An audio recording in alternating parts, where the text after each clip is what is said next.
10 outstanding African entrepreneurs following their dreams,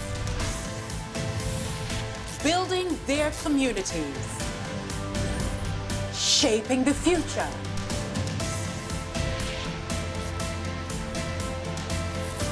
It's taken hard work, innovation, and perseverance to get here. Now, they need to go further.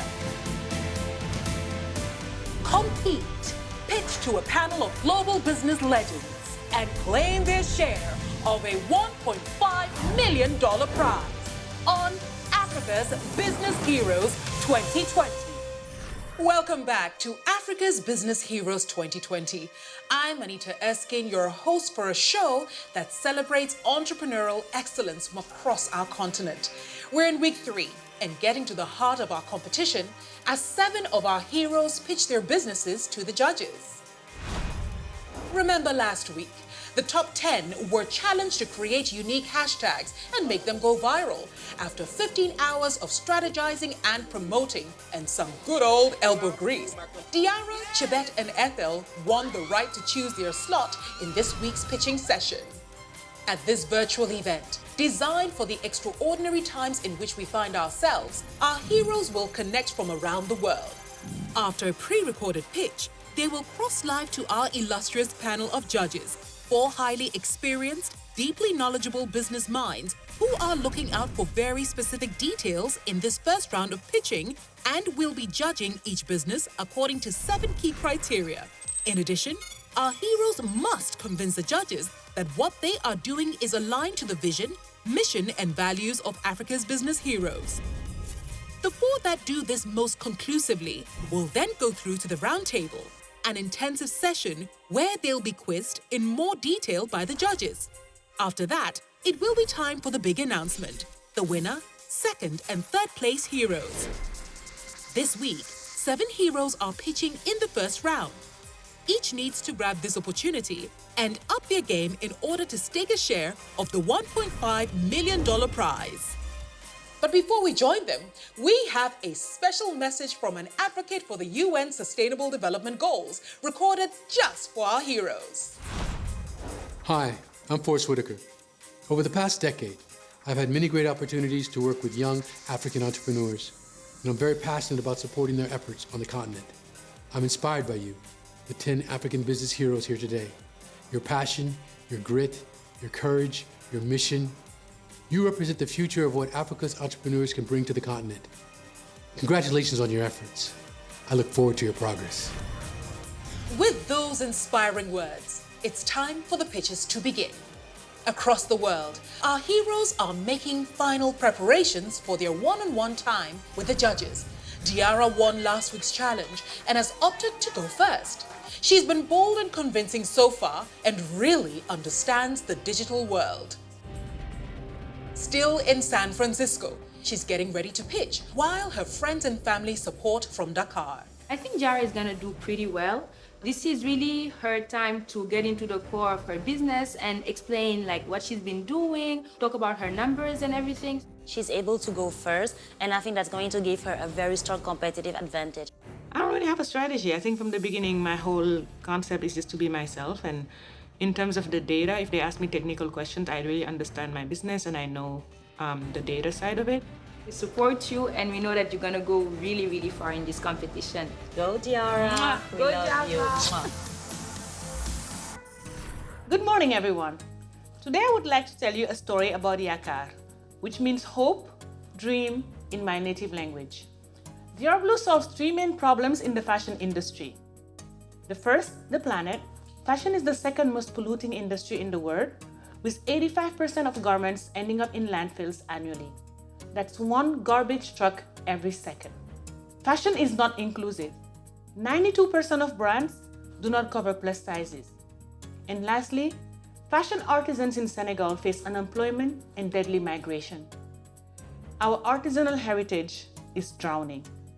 Our solution at Tiara Blue in 3 steps.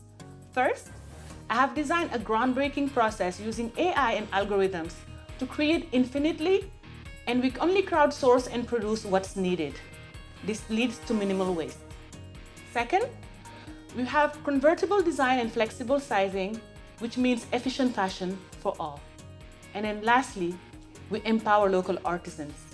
We train them and give them opportunities whereby one artisan hired impact 10 community members. This leads to sustainable livelihoods. For the planet, we've reduced textile wastage by 60%. For the customer, happy and empowered customers in all shapes and sizes around the world. And for our artisans, Yakar means kids going to school and spouses starting businesses. My vision is to hire 1,000 artisans in Africa and impact 20,000 artisan communities by 2030. Our advantage is that we design 100 times faster at 5% of the cost thanks to algorithms that I create. Our traction has been solid. We've seen 35x growth from 2017 to 2020, and we have a very promising growth prospect. We need to urgently scale manufacturing, supply chain, and logistics. At the end, reality is just a support for our dreams to stand. And today, you are our Yakar. Congratulations, Tiara. I think you've done an amazing job of being focused on creating value and impact. Now, the growth that you seek within a short period of time is pretty high. But, you know, in moving from the stage where you're at to such a massive production facility and all of that, you know, the devil is in the detail. Yes, so we've planned it all out. We've planned our marketing, we've planned our operations and logistics. We actually looked at, currently looking at a 10,000 square foot facility in Dakar. And it's just a matter of moving in, signing the contract. But the network is there. It's just a matter of training, mobilizing, and really formalizing it in order to scale it responsibly. To what extent do you incorporate customer feedback or customer needs before the manufacturing process? So I'll have an idea, I'll run an algorithm. Within 10 minutes, we can create thousands of different versions. I'll pick the top 10, post them on Instagram in my stories, literally. And within 24 hours, I know which one people like because they just tap the poll and vote. And whatever we produce, before even we order the fabrics to be printed, we already know it's going to sell out because we've gotten that feedback from customers. Great, thank you. Yeah. Tiara, you know, I really like your business. Oh. Everything I've seen is pretty encouraging. You know, I really think you're one of the great businesses of the future. I would happily invest in your business. So I want you to begin to think about that next stage, okay? You can really scale, but you will be scaling into an ocean full of sharks. So you just gotta be ready for that. Thank you. I think that the judges were very impressed. I was very happy to see that they understood my story, they understood my angle. We are very proud of her. Extremely proud of her. Tiara has set a high standard, and Chabet is next. A persistent self-starter with a deep commitment to bettering lives, she proved herself by coming from behind to finish second in last week's challenge. She's in Nairobi, and with the whole of Kenya behind her, she's looking forward to the experience. So I think aside from all the pressure and the tension, I think it's such a beautiful opportunity to be able to speak to people who are really my icons and who I follow very keenly. So I'm looking forward to the discussion. Well, I think she's going to perform very well. I'm very confident in her preparation process. Support crew is here, so yeah, we are going to try and keep the energy up.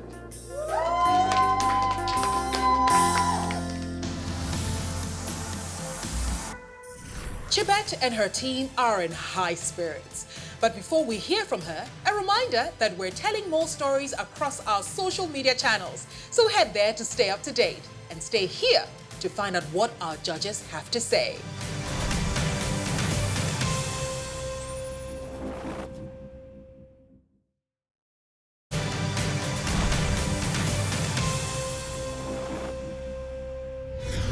Cooking is an act of love, an activity meant to nourish and to give life.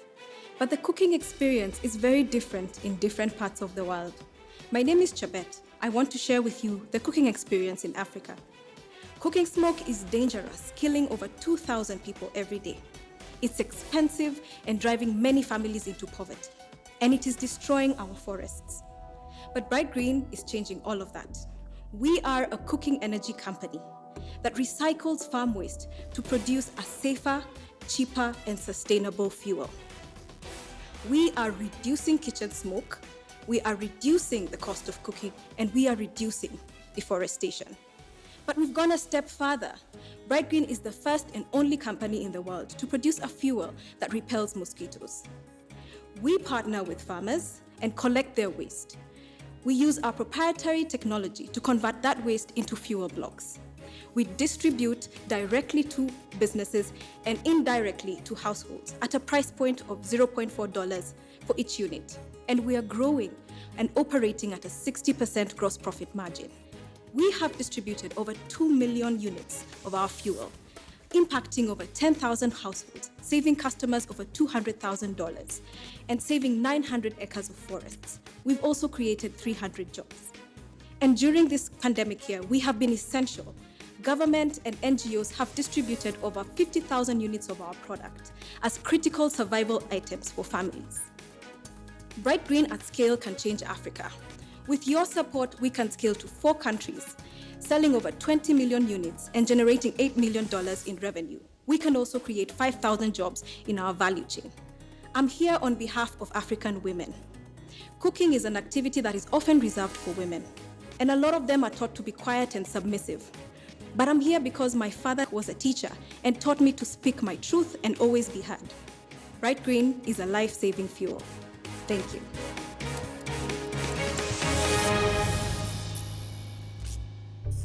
You have a great mission. The solution that you're providing is to replace charcoal. It's not clear to me you've presented the case for the switching. Currently, they are using charcoal that costs $1, and our product is costing them between 40 and 50 cents. But there's also value in the efficiency of the product. So the product they would buy from us for 50 cents would actually last them twice as long as the product they would buy from charcoal. Terrific. Thank you. Thank you. The people that would buy your product are very price sensitive. Yes. And as you move the product across countries within the continent, because of the logistics issue, you will have a lot of issues that will translate to cost price sensitivity for you. So it would impact your price heavily. So you need to address that effectively to see how you can scale the way you want without undermining the price that is comfortable for the target market that you want to reach.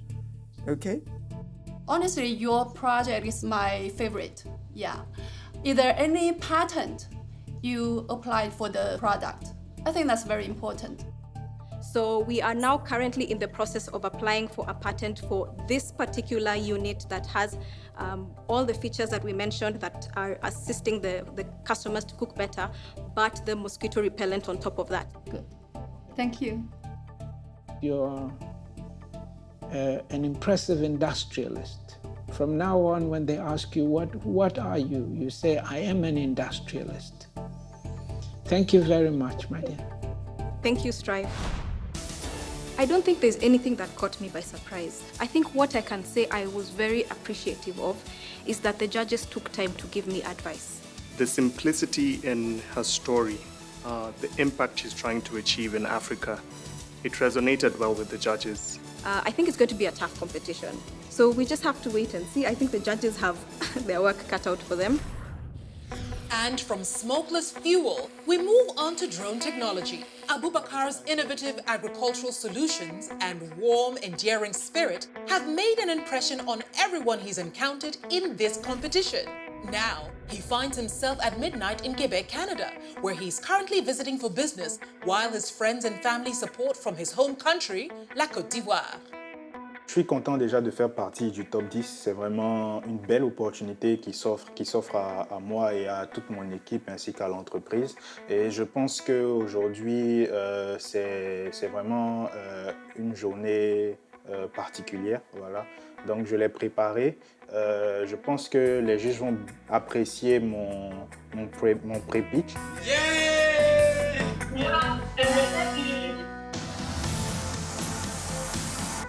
Bonjour à tous, je m'appelle Abubakar Karim et aujourd'hui je vais vous parler de technologie, d'agriculture et de passion. Je vais vous parler d'Investive. Me voici ici à l'écran il y a 5 ans. Je venais tout juste de finir un stage au Conseil Café Cacao qui est l'une des plus grandes institutions agricoles du pays. Et je retournais finir mes études au Canada avec une pensée forte à l'intérieur de moi, celui de retourner en Côte d'Ivoire, mon pays d'origine, après mes études, pour me consacrer entièrement à la révolution agricole en Afrique par les nouvelles technologies.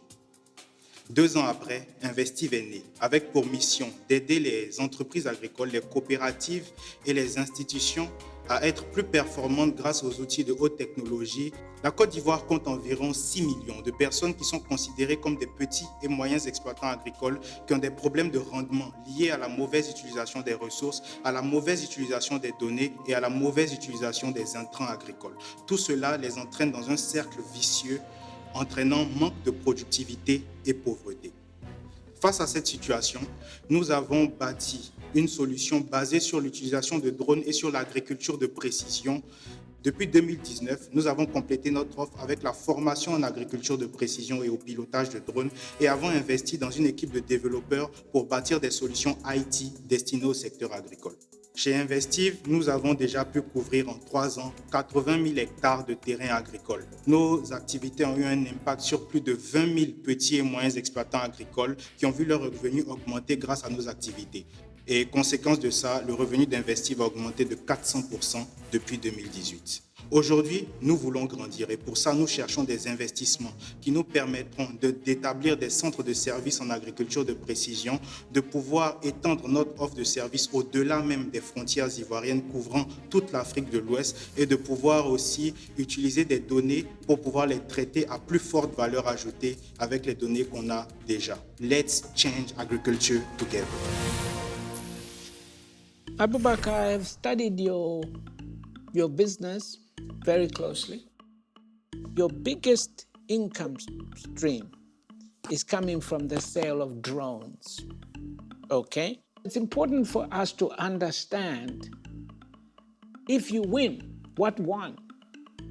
What exactly did you win doing?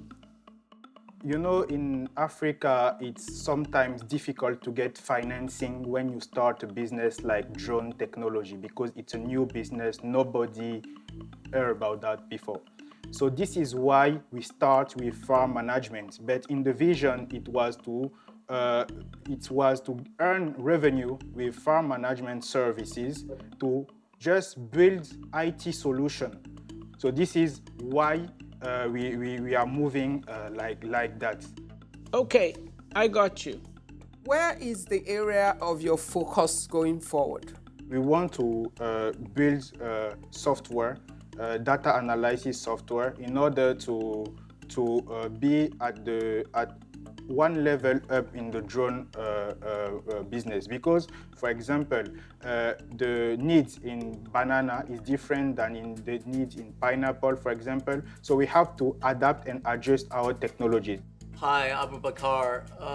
If you're going to make a commitment to invest into software and especially artificial intelligence, that it requires investment in like cutting edge technology. And I think the challenges there is the availability of very sophisticated, engineers. But the best of luck. I mean, I think that's going to be a very important, a very big commitment, if you're going down that path. Yes, thank you. Ok, donc je pense que c'était bien dans l'ensemble. Les questions des juges étaient pertinentes. Voilà, je pense qu'on les a convaincus. J'espère que mes réponses, en tout cas, m'ont permis de répondre déjà à leurs questions.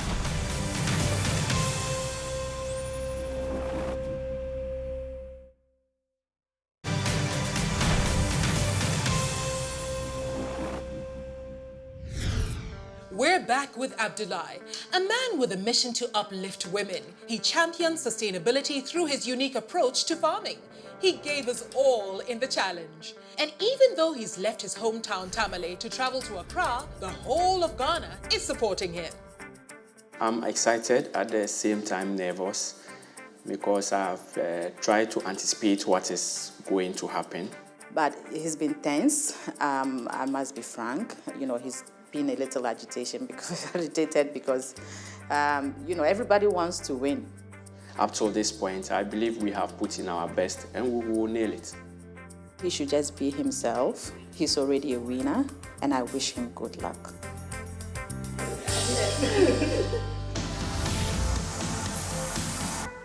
Hello, I'm excited to be here. Masana is smiling today because her position in society have changed. More than 90% of the rural people in northern Ghana are dependent on agriculture as their main livelihood activity. Our land is fast degrading. Globally, we are losing 12 million hectares of land each year, and Ghana is losing over 20,000 hectares of productive land each year. Could you imagine Masana's plight in the next 10 years, or that of a next generation in the next 20 years to come? That is why Amati's solution revolves around fonio, an indigenous nutritious cereal that has been abandoned and neglected. We support vulnerable landless rural women in high food insecure areas to cultivate fonio while we serve as the market. What's amazing about Masana's story is that she can harvest fonio 2 times in a season because it matures in 8 weeks. And after cultivating it for 2 to 3 years, the land becomes fertile and she can use it to grow fonio and other crops.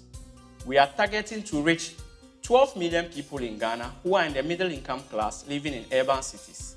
Apart from the retail market, we also serve schools, hospitals, restaurants, and hotels who serve as our bulk buyers. We also export to other countries because of its numerous nutritional value. In 2014, we started with 10 landless women. Today, we have 3,000 farmers where 80% are women. We also have over 4,000 acres of land under positive land management and 60% of farmers intercropping with other crops. Amati is visioned to stimulate the production and consumption of fonio for global nutrition. Hence, 40% of the funds from ABH will be used to support 30 communities to cultivate fonio, to increase our supply by 40% using our new PUM application. Also, 40% will be used to acquire simple machinery to support the production process, to improve efficiency and reduce manual processing from 70 to 40%. The remaining 20% will be used to crack the consumer market in Ghana to make the fonio a household name. Thank you. Abdullahi, welcome. What is the local market demand for fonio like? Because I don't know what this is. We are targeting mainly middle income class who are living in urban cities. Currently, Ghana has about 12 million middle income class that we see as our target market. Thank you. What if the retail price go down, but you have to pay the guaranteed price, the money to the farmers?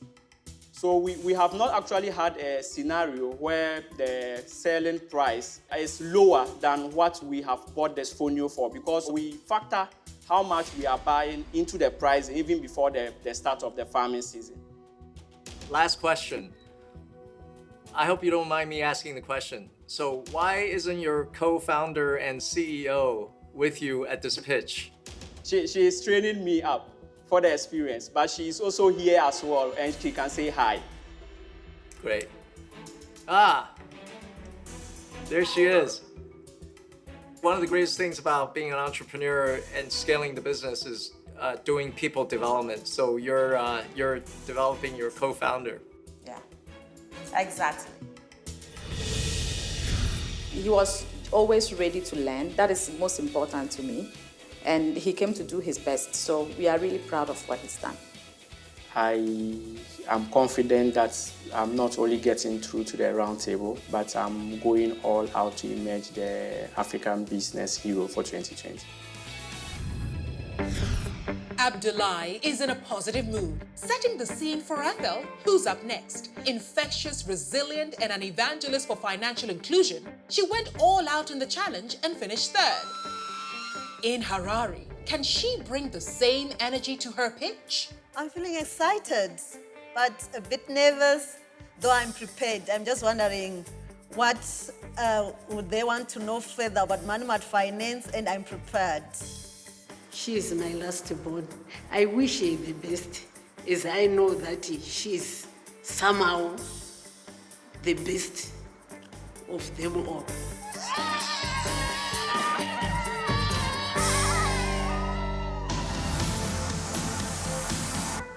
I grew up in dust and dark streets of rural Gokwe.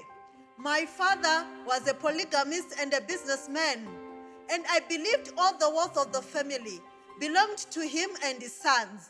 Because his shops were written, Chiwara stores and sons, not wives. Our mothers, outside their husband, had nothing at all. Manimart is a microfinance enterprise that provides financial solutions to financially excluded entrepreneurs, especially women and youth, contributing to Sustainable Development Goals 1, 5, and 8. Economic challenges in Zimbabwe have forced over 2.8 million people, 53% women, into the informal sector as entrepreneurs. 47% of these do not have access to mainstream financial services, yet they contribute 60% to GDP. They are the ones also who live in off-grid areas with no electricity. Manimart gives them solutions with affordable MSME loans and solar system loans. Our loan book has been growing steadily over the years. The decline in 2019 was due to the devaluation of the Zimbabwean dollar. However, Manimart survived the turbulence, which saw closure of some of MFIs in the industry. We have served over 6,000 clients and financed over 1,300 solar systems. Our goal is to reach 25,000 clients by 2025, underpinned by an acquisition of a digital lending software.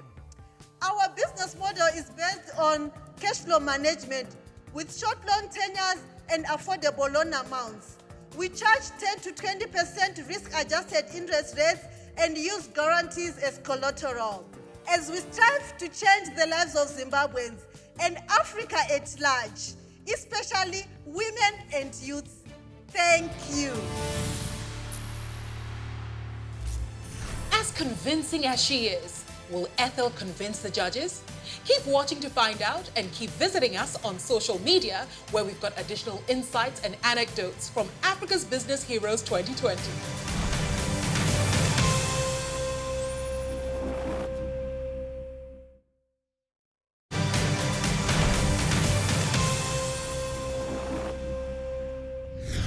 It's a very good pitch. Very well executed, your pitch. I liked it. I think my fellow judges need to be aware that you have survived over 500% hyperinflation, the highest in the world. It went from the lowest inflation on the continent to the highest in the world. That makes you a phenomenal entrepreneur. Thank you so much, Strive. My question is, actually, I'm just wondering, how does a lender survive 500% inflation? Because I fail to understand, in a hyperinflation environment, I mean, banks go bankrupt in that kind of environment. So how did you survive? When Manimart Finance started, our interest rates were between 5 to 7.5%. And I want to confess to you that, especially the time when the inflation was doing what it was doing, our interest rate went as high as 35% per month. When then the economic situation kind of like stabilized, we said this interest does no longer make sense, especially to our clients. This is now real money. So we had to reduce the interest rates again. So we are that agile because our economic situation in Zimbabwe needs an agile team. Ethel, I'm quite curious about what's the bad debt of your business? We are trying by all means to make sure that our portfolio at risk is at its lowest level, and currently it's hovering between 4.5 to 5%. To be honest, if within that landscape of your market environment, you have been able to survive, you seem to have worked out how to do it despite the crazy inflation within your market, and empowering the African woman is key to economic development within Africa itself. So, thank you. Thank you so much. Her performance was great. I mean, if you look at the way she was excited herself presenting and her smile, it was just contagious. Ethel did very well. I want her to keep it up, my darling, my last born, my loving one. Keep it up. And on that touching note, it's time to welcome Axel, La Côte d'Ivoire's chocolatier. He has been charming and highly focused throughout the competition, infusing everything he does with the same passion he has for chocolate. He will need to do the same in Abidjan, where he's standing by to pitch to the judges. La stratégie, c'est vraiment toujours d'être confiant et donner la réponse exacte de ce que les juges demandent, tout en leur transmettant ma passion et puis l'originalité de mon projet.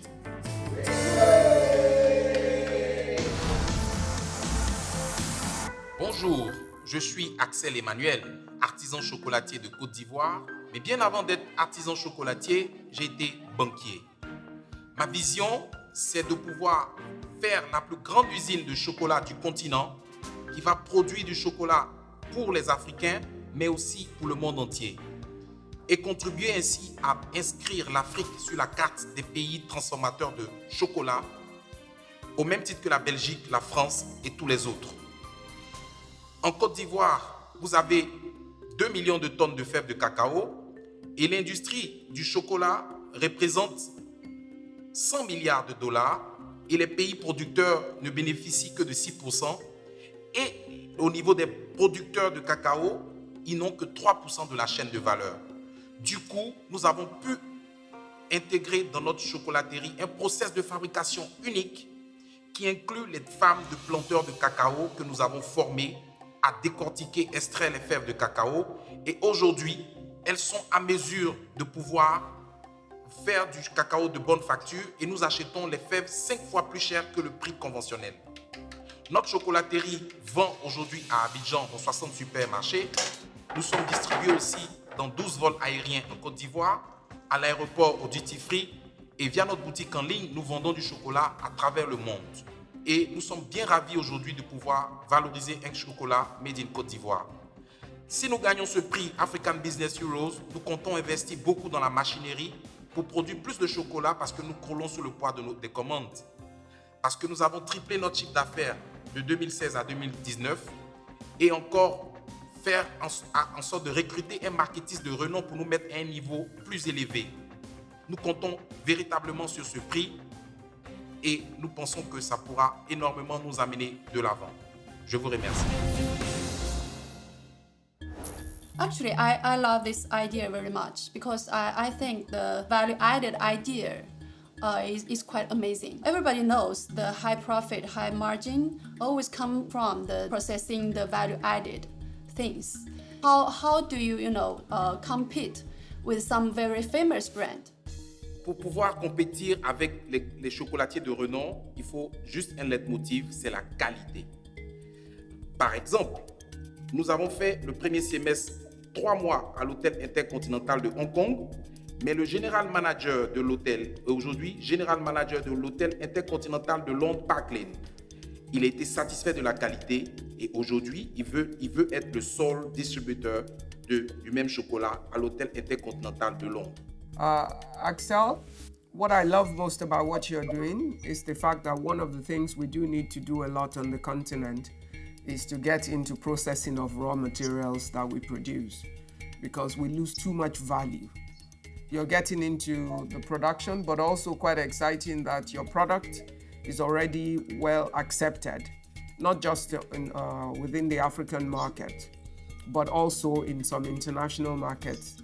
What I would really like to know, how competitive is your pricing compared to some of the international brands? Ici en Côte d'Ivoire, nous avons un chocolat de 300 francs CFA, équivalent à un demi-dollar. Et le journal La Voix de l'Amérique l'a décerné comme le chocolat le plus moins cher du continent. Et aussi, nous avons un chocolat pour classe moyenne. Et nous avons aussi nos barres de chocolat premium, celles qui nous ont rendus célèbres sur Internet. Okay, thank you. My question is this. You have said that you, the whole chocolate value chain, the cocoa farmers in Africa make very little. I think it's 3%. The other thing that you said is you are paying 5 times the price of what the other chocolate makers are making. So does that mean you would intentionally reduce your margins to give more economics to the cocoa farmers? And is that out of necessity or just your generosity? C'est d'abord pas par générosité, mais c'est pour rendre le système plus équitable. Parce qu'en Afrique, tous les paysans, les planteurs de cacao, si ces petits planteurs sont découragés, c'est le monde entier qui va bientôt manquer de cacao parce qu'ils veulent abandonner. Donc là, il faut vraiment rendre ce commerce équitable. Okay. Thank you. Thank you very much. Yes. Axel, congratulations on your business. I like the financial growth of your business. Don't rush to develop an export market. When your business is still this small, you will struggle. Ah, ok. Ben, je pense qu'ils étaient fiers de voir un jeune entrepreneur qui rend une fierté à l'Afrique à travers la transformation des matières premières du continent, fait localement. Ils étaient aussi ravis du côté social du projet et puis aussi de la dynamique dans laquelle elle est en train de partir. Et je pense qu'ils ont vraiment apprécié.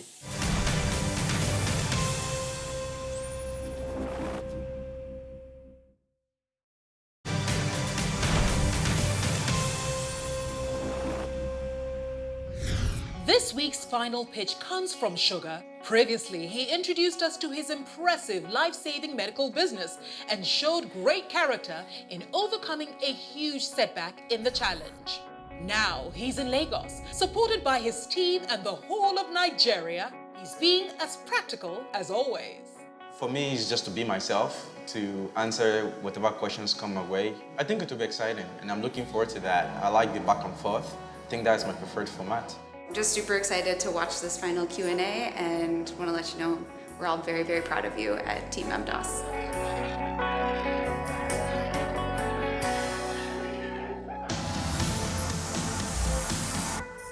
Good morning. My name is Oluwasegun, CEO MDAS Global.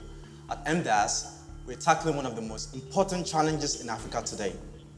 How do we provide universal access to healthcare for a growing population of Africans today and in the future? Unfortunately, millions of Africans lack access to even basic diagnostic services. Public healthcare facilities are underfunded and under-equipped, and many private facilities struggle to purchase and maintain diagnostic equipment, which leaves limited options for low-income patients who often live outside the big cities. At MDAS, we build and operate modern tech-enabled diagnostic centers in clinically underserved communities across Africa.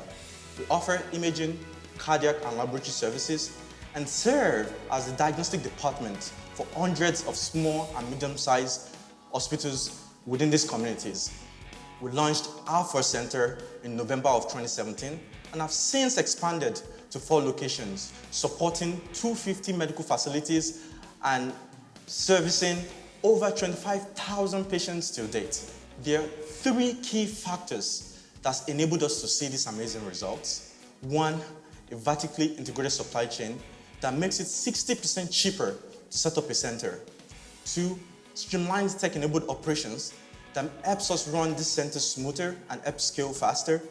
And finally, is our laser focus on providing the best clinical experience for these patients at highly affordable prices. Our business model is simple. It costs us just $90,000 to build a location. We'll break even within 6 months and are able to return the initial investment within just 3 years. Over the next 5 years, we would grow to 100 locations, serving over 1 million patients annually. So join us as we build the health infrastructure that powers healthcare for Africa's next billion. Thank you. Very nice to meet you. Are there any other players in your business sector in Nigeria?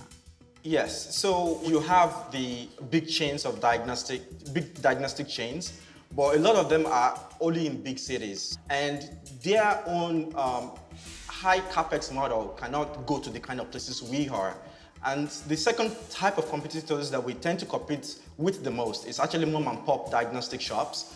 These shops usually would cut corners and they would typically provide subpar services. So what we've done is provided a really professional, really superior service at exactly the same price points that people are used to paying for care.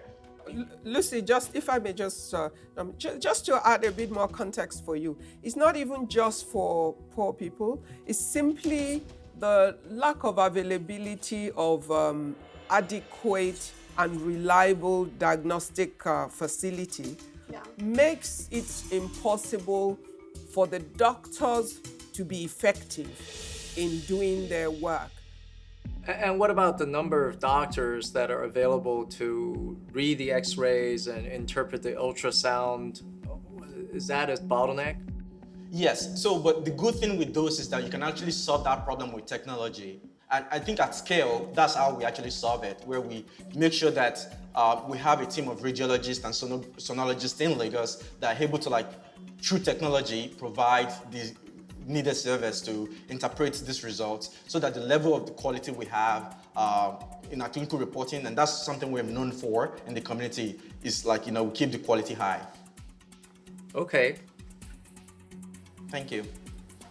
Shogath, young entrepreneurs in Africa always want to present, I'm going to expand across Africa as a vision, which is great.